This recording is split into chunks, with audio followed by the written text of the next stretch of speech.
Hey everyone, it's Kelly Donahue Pira here again with another HubSpot tip. So I'm down here in Miami. We're getting ready to go and do the Gary V Agent 2020 today, so it's exciting, but I thought I got to talk about HubSpot one more time before we do this. So I'm going to talk to you a little bit today about calls to action. And calls to action are pretty important. I'm going to open up HubSpot while we do this and share my screen.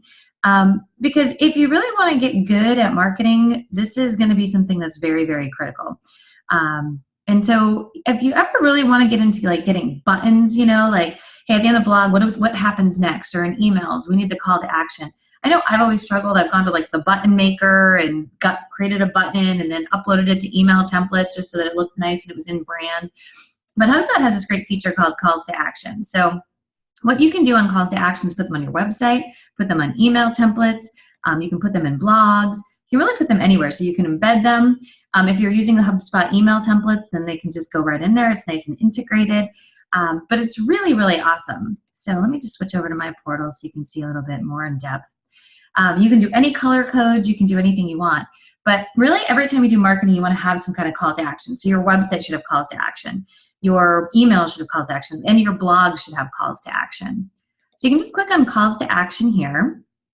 And HubSpot's doing its little thinking thing. And I just want to show you some examples. So like here's an example, download our ebook. And then it actually goes and tracks all the metrics on it. So this is one we haven't launched yet. But if we go back, you can actually sort by the ones that are getting the most. So this one was our highest one, buy your ticket for Agent 2021, which is where I am today. The contact us on our speaking page, that's got a ton of views.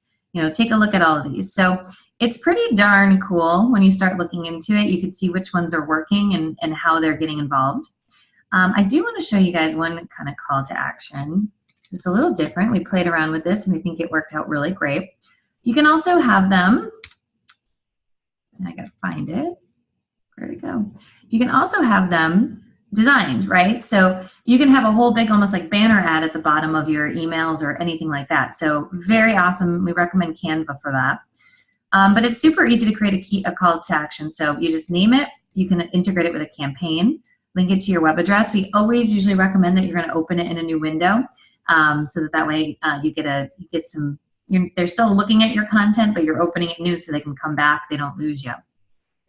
And here's where you can go ahead and create the color codes, or you can do a custom button and upload a picture.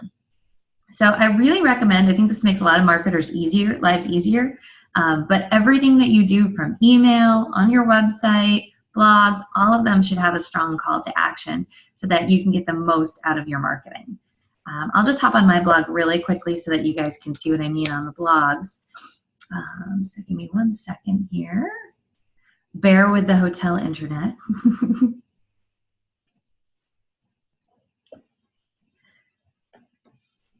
And click on blog.